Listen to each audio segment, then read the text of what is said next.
It's June 18. Ukraine Media Center continues its operation. My name is Sliusarenko, and let me remind you that today Kiev commemorates the memory of the victims of the combined massive strikes on the residential blocks of Kiev, and we express our condolences to the families of those who were killed. And today we will be talking about the people who continue resisting the occupiers under difficult conditions, under occupation. Today we will have the presentation of the documentary called Freedom Colored People, and we will describe the attempts of this documentary to cover the non-violent resistance of Ukrainians. So let me introduce our speakers. Joining us are Sliusarenko, producer, screenwriter, head of the board of the NGO Locals; Liudmyla Melnyk, film director; Liudmyla Huseinova, human rights activist, former civilian hostage; and also about to join us will be Stanislav Fedorchuk, volunteer and public figure. So before we proceed to the discussion, let's check out the trailer to understand what we are about to talk about.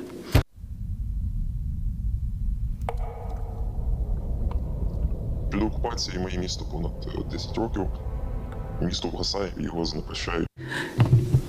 Well, the city is being destroyed by the occupiers, the straight criminals.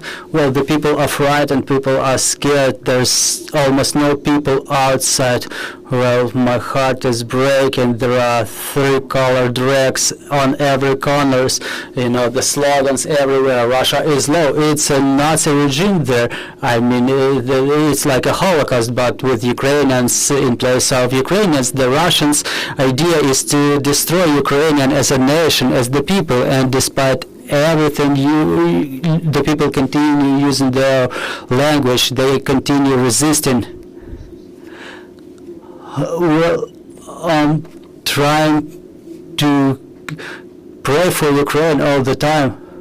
Every day we read Kobzar before we go to sleep. Who are we? Whose fathers? Who? Chained by whom and for what? Well, the yellow strip is the biggest non-violent resistance movement in the occupied territories of Ukraine. Well, I've cut my yellow t-shirt, I cut it in strips, and I was putting them all across the city. Well, we were drawing blue and yellow flags in the public places, so we got united to resist until there is no more occupation. Yellow strip.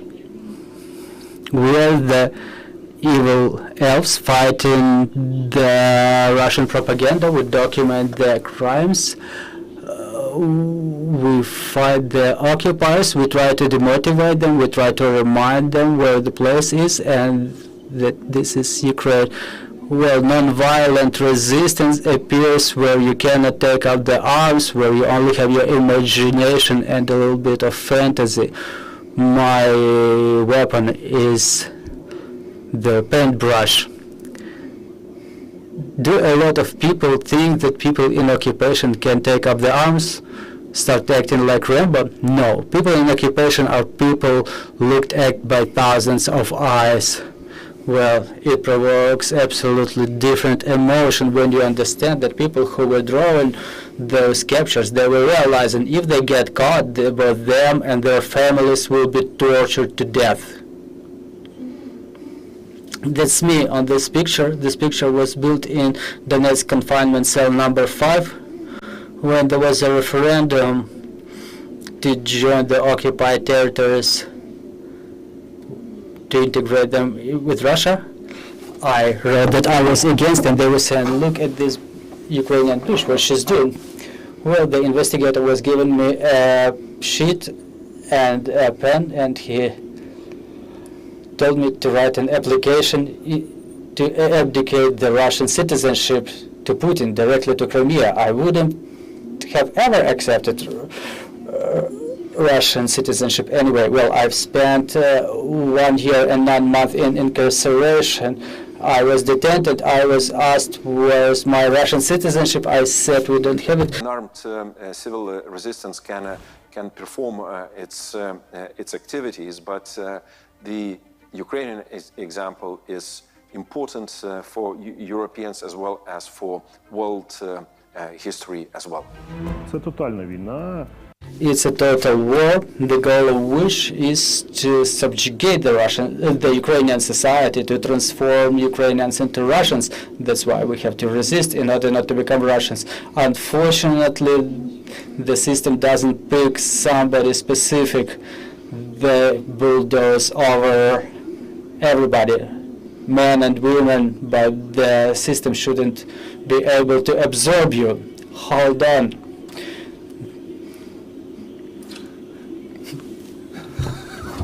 We're fighting to set people in the occupied territories free because we feel for them. They are our people, freedom-colored people.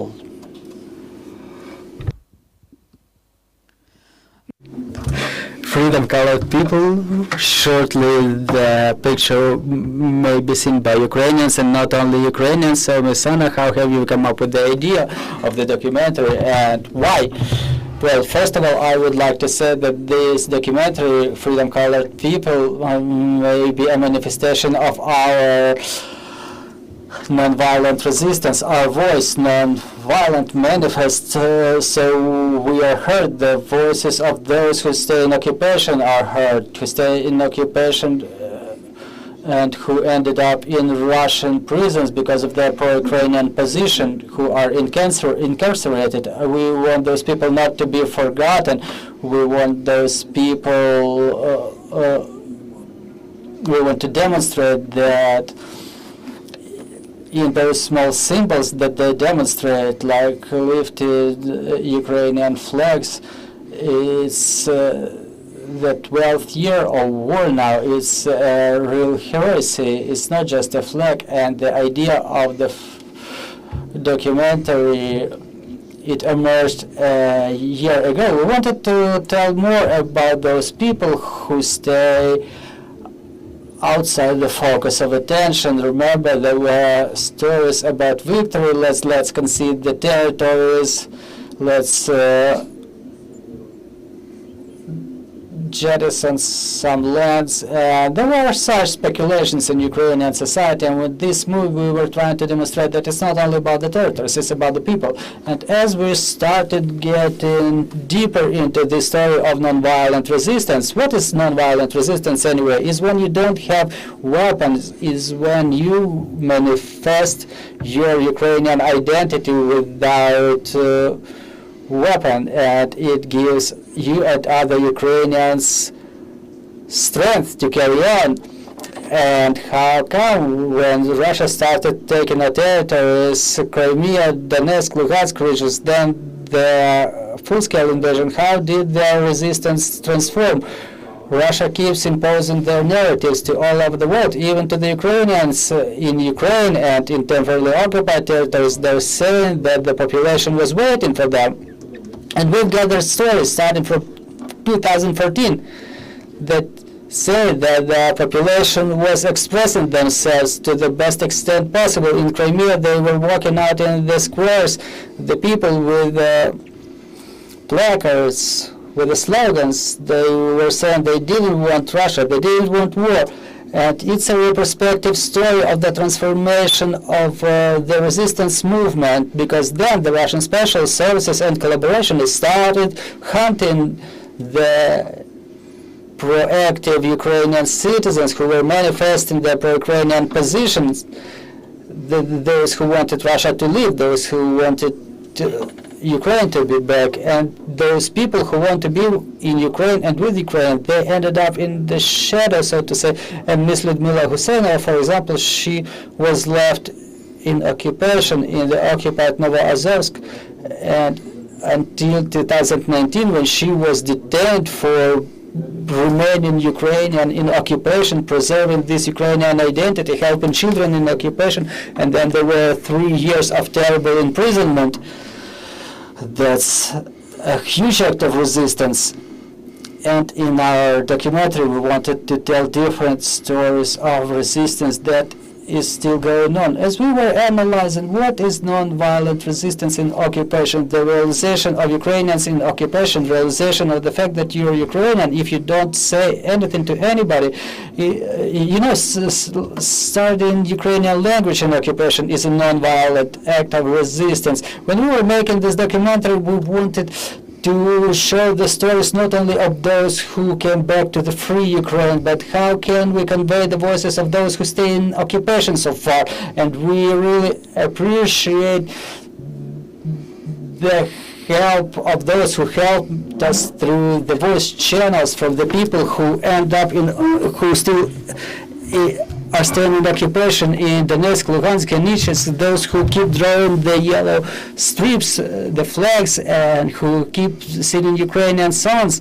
And it's important for us to make the voices of them heard to the world. Yes, we don't see their faces in the documentary, but it's important for the others to hear their position, and every single one of those people, we really appreciate their bravery, because it's a lot of risk even to record one voice message here to Ukraine, and it's important for us to share their pain, their expectations. They keep saying, don't forget about us, tell the world that we are still there in Crimea, and we wait for Ukraine to be back, and hence the name, Freedom Colored People. We are all united by this blue and yellow banner, and we dream and we hope that the world will pay their attention to these people. Thank you.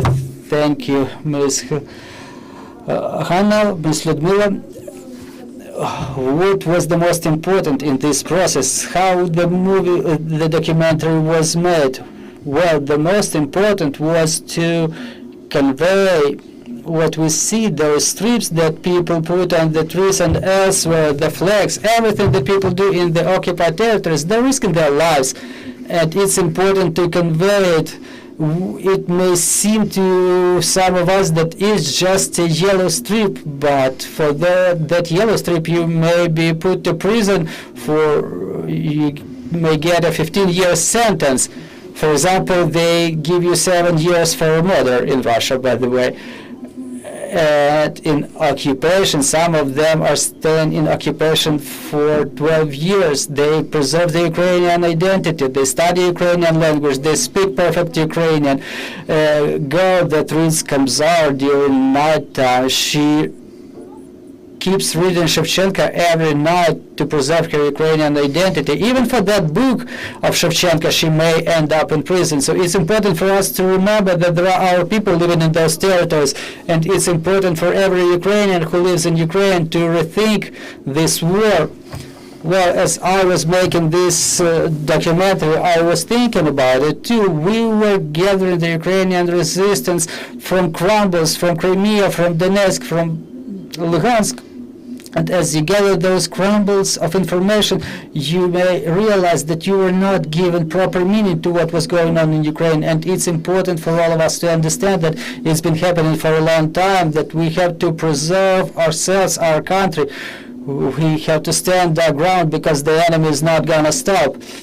And if we turn a blind eye on one territory, we are being deprived of the others, and it's important for everybody to see, to realize it. What were the challenges that you were facing as you were making a movie? Well, what was difficult is that the majority of the stories are the stories from occupied territories. We cannot go there, we cannot make a footage, we cannot make a video of the way the people live. We were just asking them to record voice messages and to make videos of the way Crimea looks like now and other occupied territories are looking like now. The videos may be of not a great quality, but through those videos we can see that they are even afraid to make videos with their phones. And those videos may remind those people who left their native cities. They will be able to see at least some small parts of those cities. And we were trying to pick up proper images to demonstrate the suffering of the people in occupation, so the spectators can feel the atmosphere. Thank you, Ms. Liudmyla. Let me proceed to another. Ms. Liudmyla, you're one of the protagonists of this documentary. Why was it important for you to get involved in its creation, and what is your story about? Well, I would like to say that it's not only my personal story, it's the story of those people who cannot talk now to a number of reasons. Some of them are still in occupation, some of them are in captivity, some were killed. For me, it's important. I keep saying that we have to continue talking about those who are staying in occupation. We have to continue debunking Russian narratives that with the first day of occupation, starting from the year 2014, like people walked out in the street, people wanted Russia, but all those lies was somehow perceived by our Ukrainian society. We were not able to tell the truth, to tell our truth. Starting from 2014, from the first days of occupation until 2019, until I was arrested, I was visiting Kiev frequently. I was talking to my friends, the journalists. I was asking why cannot we speak up? Why can't we talk loud? Why do we keep silent about that heroism? And in my opinion, it's heroism what regular people think and say. Now the civilian hostages that were detained for their resistance, they don't have a status, they don't have a state guarantee, they don't have a state support. Even if and when they come back from their captivity, they cannot get any rehabilitation. That's wrong. For me, this documentary and documentaries like this, I'm confident we will make more of them and we will make our voices heard. It's in the memory of those people who were killed, who were tortured to death, whose names are not known to our state, whose names are not honored by our state. I will continue recalling my friend Vadim Lobov. He was working before the occupation as the head of the tax administration of Novoazovsk district. He was detained and he was forced to work with the Russians, with the Russian government. After occupation, he was demanded to provide some keys. He never provided them, and he was tortured to death. We still don't know the place of his burial. We only know about one person who was present during the torture, and he said we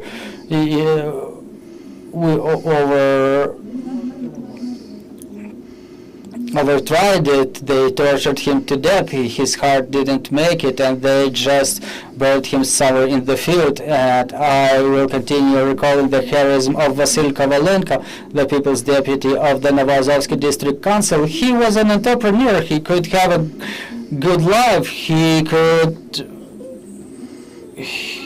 He may not have paid attention to it, but when they came to the district administration, when they've taken off Ukrainian flags, where they started putting the Russian flags on, and so he grabbed the Ukrainian flag, he hid it on himself, and he was hiding in the attic, and then he was caught and tortured to death.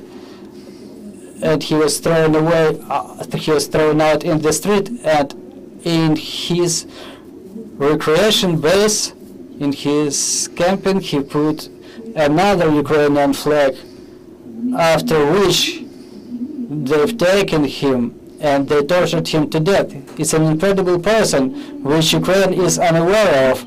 Such people should be honored. I remember I was walking through my town and I was not concealing my position, and I was saying I remain the same way that I've been before 2014, and what should be changing in my life. Obviously, people after such demonstrative killings, they were afraid to talk Ukrainian, to identify themselves as Ukrainian. Someone were afraid to talk to me directly.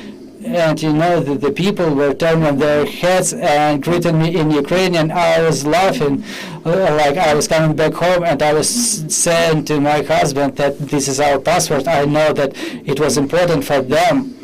And there were stories when the notes written here in Kiev, in Poltava, and Kharkiv, when they were handed over, they were sent together with the children's clothing. The children who were left in temporarily occupied territories, I've seen their eyes when, for the first time in their lives, they've seen somebody talking to them that the world, somebody cares about them. There were the letters sent in Ukrainian language, and the children were hiding it and caring about them. Those children, they kept Ukrainian, their hearts. Those who are left in occupation, they remain the same small Ukrainians. Within 11 years of occupation, there are weekly news. One person gets arrested, another one gets arrested, horrific news, but they mean that the Ukrainian citizens remain there. They have been remaining there for those 11 years, that people don't break, the resistance doesn't break, that people continue, and they send that message to us that they're still there, so we know that we're still there. Just in short, using this opportunity, talking about it, I hope that all of Ukraine should be talking about it.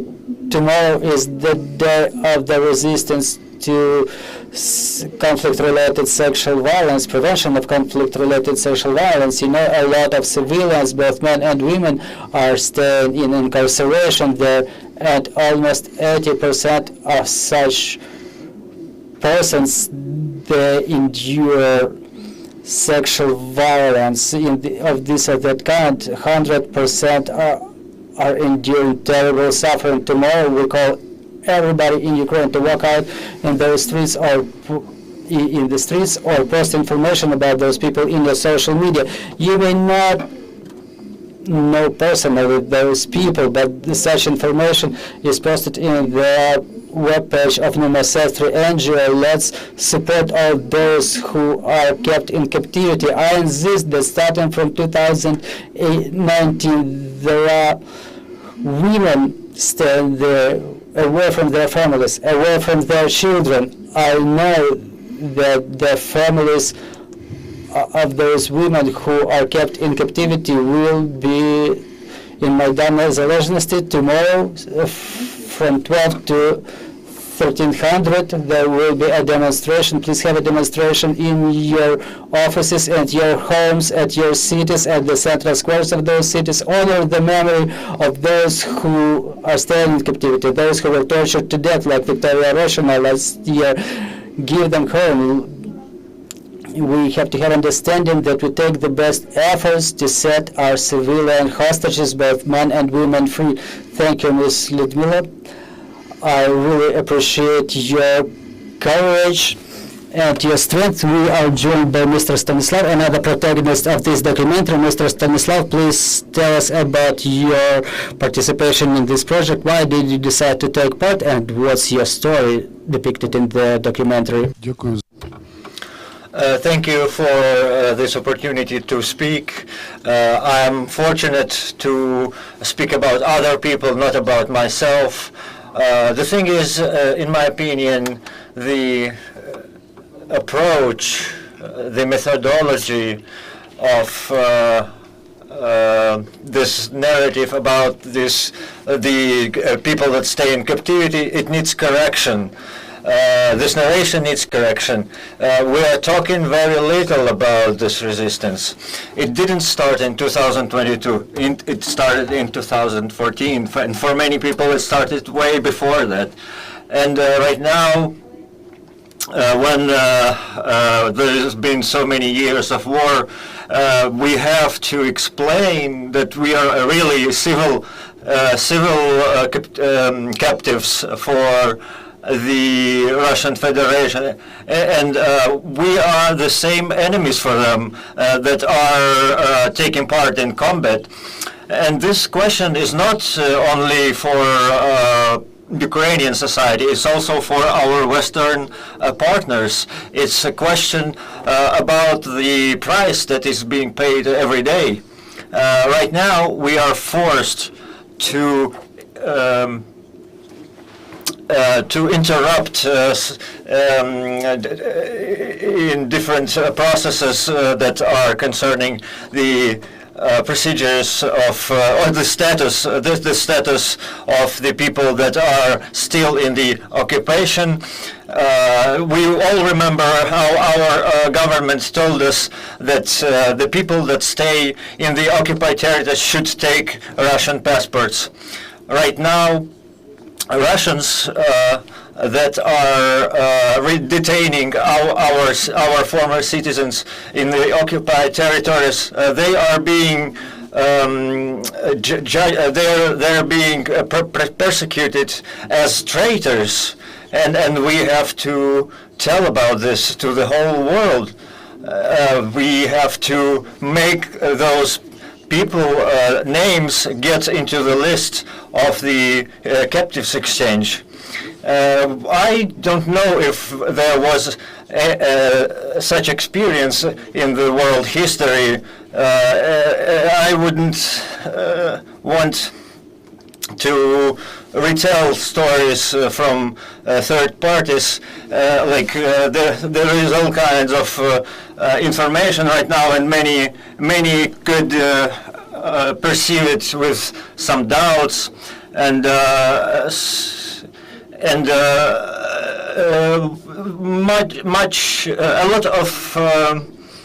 lot of information is being twisted, and the woman that is right now in the captivity is not considered as such, but by our government, and very often, especially in the West, the civil resistance is a romanticized conception, and it's like culturally romanticized, and is given this status of some kind of heroes that we stopped tanks with our bare hands. And I have witnessed one such presentation about Kherson, about the resistance, and there is a lot of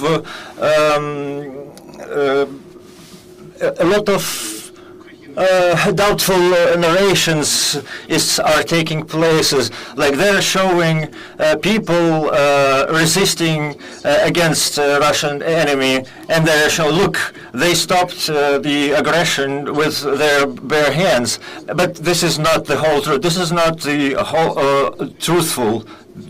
Look, and I always, and I would like to say, look at these people. Look at what do you know what happened to these people in those pictures? And this expert that was presenting this presentation, he didn't know what to answer.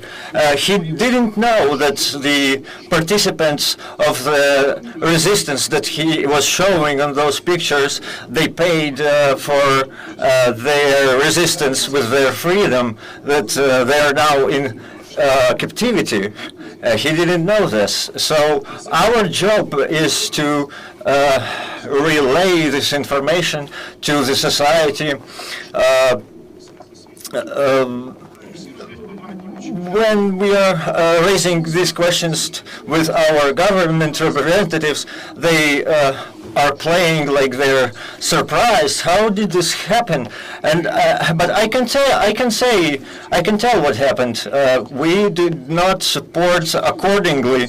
We did not teach those people to resist. They were not trained as resistance members, and it has been noted that the majority of the stories about the resistance are successful, and what needs to be underlined is that those people that are the that are in these stories, they are loners. So they didn't. The whole picture is not adequately relayed, and I would like to say that this film is about the resistance, and up to us is to decide what exactly do we want from these people that are resisting right now in the occupied territories. And for our duty is to determine how can we help those people, and it's not a wish or a desire. It's a duty, and I always ask, how can we help this person? How can we help this person's family? What can we do if this person gets arrested or becomes a hostage? And unfortunately, we have to address to foreign media, because it turns out that in Ukraine, such stories do not resonate with our journalists, it turns out. And but you know, who can be surprised with a situation like this? Everyone wants a beautiful story, you know, and you are being. You are getting attention only when you are resisting. After this, after the occupation, everybody loses interest in you. So just imagine all these people, all these numerous people, they did not become resistance members overnight, and many of them fought our enemies long before the European Maidan revolution.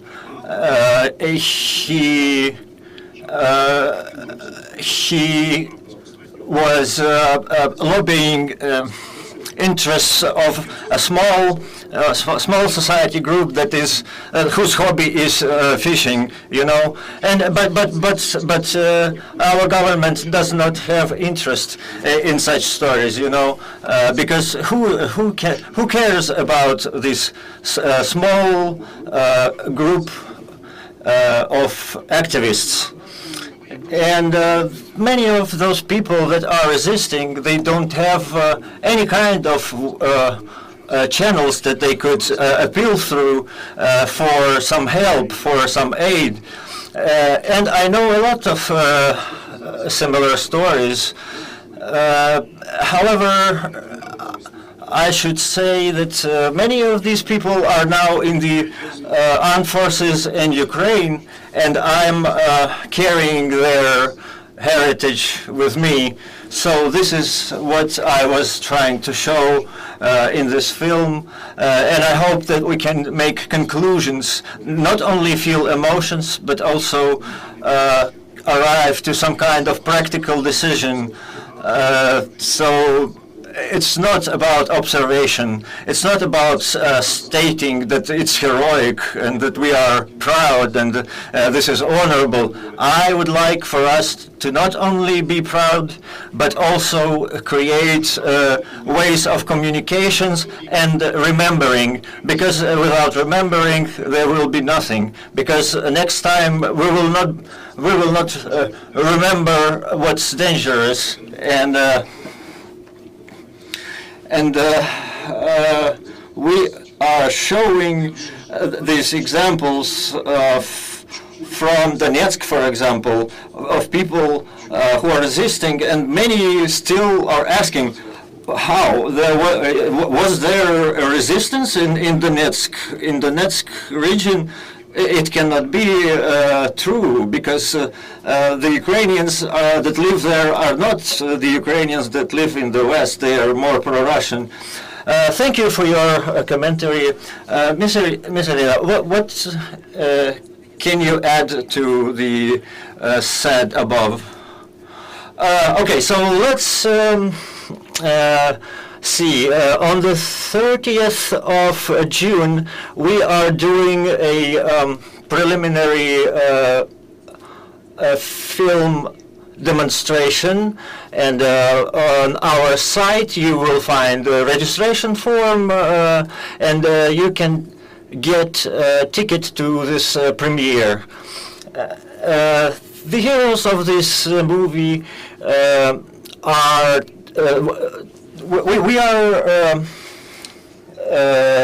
we have created this movie in the first place to show the people that are resisting, so that we can destroy this wall that we have right now between certain governmental bodies or civil bodies and the people who are resisting. We have to collect as much information as possible and relay as much information as possible. If we deny help to our citizens that stay in the occupied territories, they will be taken care of by the Russian Federation instead. And this is our main goal, is to provide or create the ways to communicate the actions, the heroic resistance of our citizens that stay in the occupation. And this is very important to show to the European leaders also. One of the heroes in our movie, one of the civil hostages in Crimea, he said that when he was captured in 2014, he said that when Russians were torturing him, they told him that they are going to occupy more and more territories. They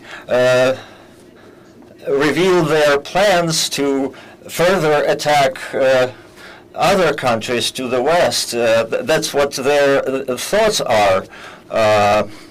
And so the dissemination of this film, the ways of this film distribution is now being discussed. We, at the same time, we would like to hide this movie from our citizens, but this has to be discussed right now. I would like to thank the Foundation of Renovation that helped us creating this movie. When we were asked what was the most difficult for us when creating this movie, the most difficult thing was to make sure that we do not harm those people that stay in the occupied territories, because we are showing their stories. Those stories are really heroic and can be romanticized, but all the disguise that we are using in the movie, we are still worried that they could be in danger because of their position. We are now talking a lot about the topics of occupation.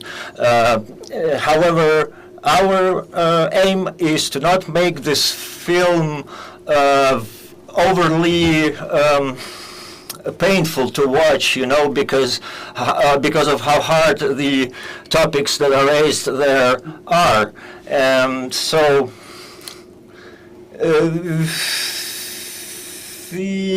one of the heroes of the movie, he was drawing or creating statues all over Donetsk, and after that he issued, he wrote also, after the captivity, he wrote a book, And when he was working with us for creating our film, he also his point of view is shown in this movie. Not only the facts, the events are being described, but also the prism of his perception is being shown. Thank you very much. The idea of this film is very nice. We really do hope that it will become available for everybody. It is true that a lot of people are waiting for our victory, and thank you again. I will remind you that we talked about the documentary People of the Freedom Color that is going to be released very soon, and we will continue our work at 1300. We will be talking about the consequences of the attacks of Russia against our cities. Stay with us. Thank you.